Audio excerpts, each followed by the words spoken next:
लिया आपने? समझ में आ गया आपको कि हम नॉन एरोमेटिक को एंटी एरोमेटिक से भी ज्यादा स्टेबल क्यों कहते हैं? गेटिंग? जब मॉल जाता है उसको खाली ही वो मिलते हैं जब वो ओवरलैपिंग करता है। अवेलेबिलिटी ही वही ऑर्बिटल की होती है when it undergo the overlapping. रब कर दे।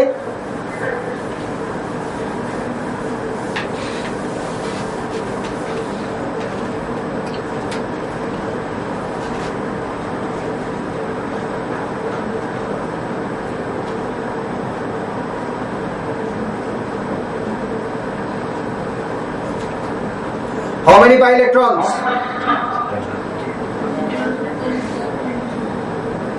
Treated as same as of this one. Delocalization होगी, प्लेनर है। अब क्या है? Aromatic, non aromatic, anti aromatic. 10 pi electrons। नीचे नहीं, इसमें बता रहा हूं। This is aromatic.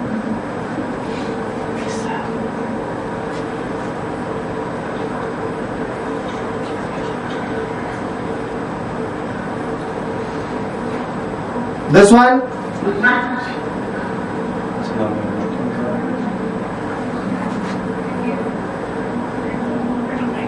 aromatic. This resembles to this type. तो वही मैंने आपसे कहा कि अगर हम एक चीज को समझ लें और उससे रिलेटेड कोई और क्वेश्चन आए देन यू शुड आंसर। ये 2 4 6 कितने पाई इलेक्ट्रॉन?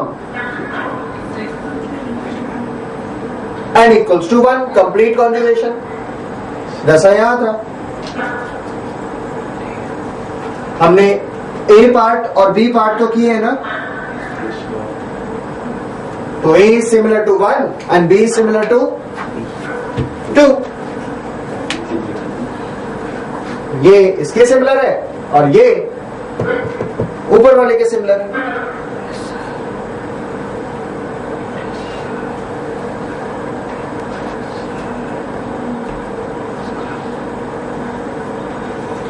आप लोगों से कहा था कार्बीन पढ़कर आना, तो ऑफ कोर्स पढ़कर आए होंगे।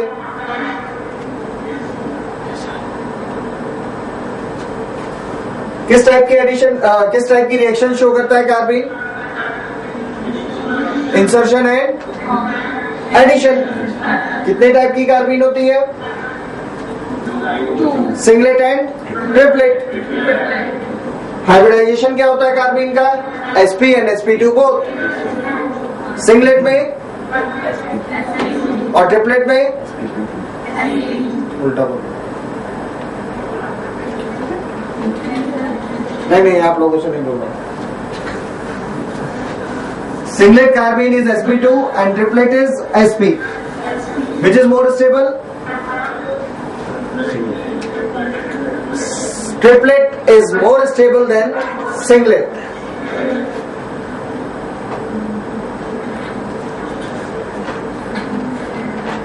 चलो अब एक क्वेश्चन डिस्कस करते हैं आपसे। कौन सी कार्बीन है ये? डाइक्लोरोकार्बीन। इसका final product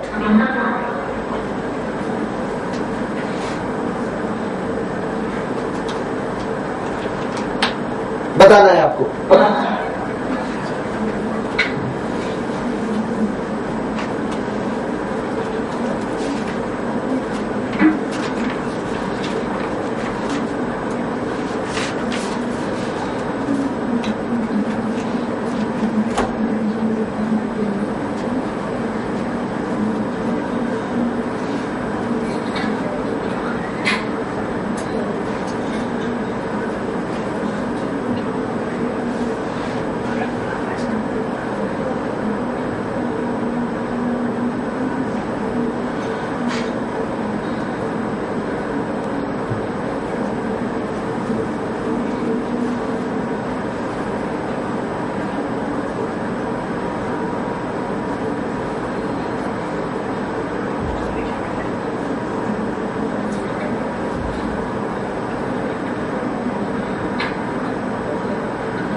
late me explain to you. मुझे नहीं लगता कि आप लोग कर पाओगे क्योंकि आपने अभी सीखा नहीं उतना।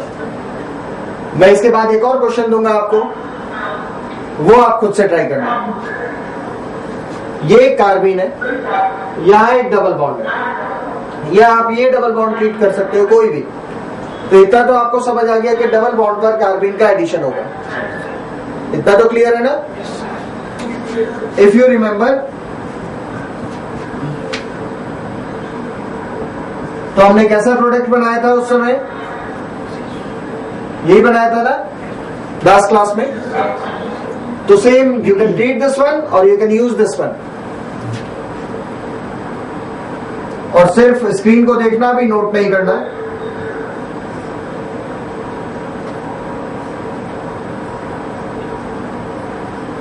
This should form. लेकिन ये एक प्रोडक्ट नहीं है, फाइनल नहीं है। उसको एक्सप्लेन करने का रीजन, ये कंपाउंड हमारा एरोमेटिक है।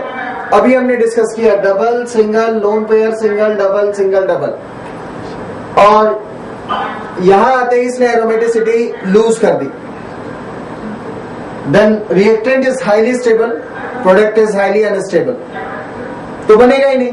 कम से कम ये एक फाइनल प्रोडक्ट नहीं है। देन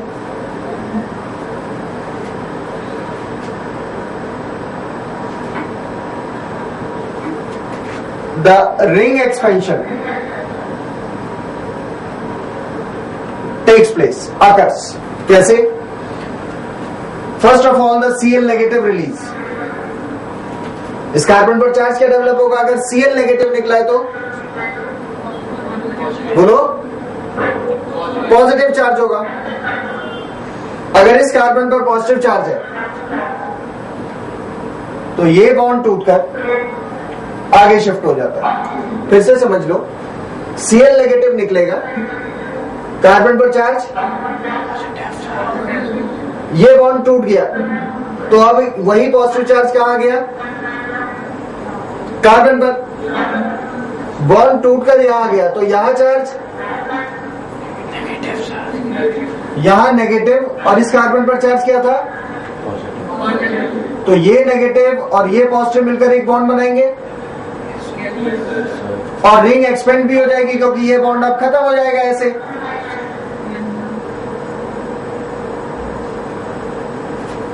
अभी देखो इसको, ये कार्बन, इधर कार्बन, यहां हाइड्रोजन, इधर भी कार्बन था आपके पास, और यहां एक Cl। इस कार्बन पर चार्ज था पॉजिटिव, यहां नेगेटिव, तो यहां एक डबल बॉन्ड डेवलप हो गया। इस कार्बन पर चार्ज, इतनी बात क्लियर है आपको? पहले कितने एटम थे रिंग के अंदर? 5। अभी कितने हो गए?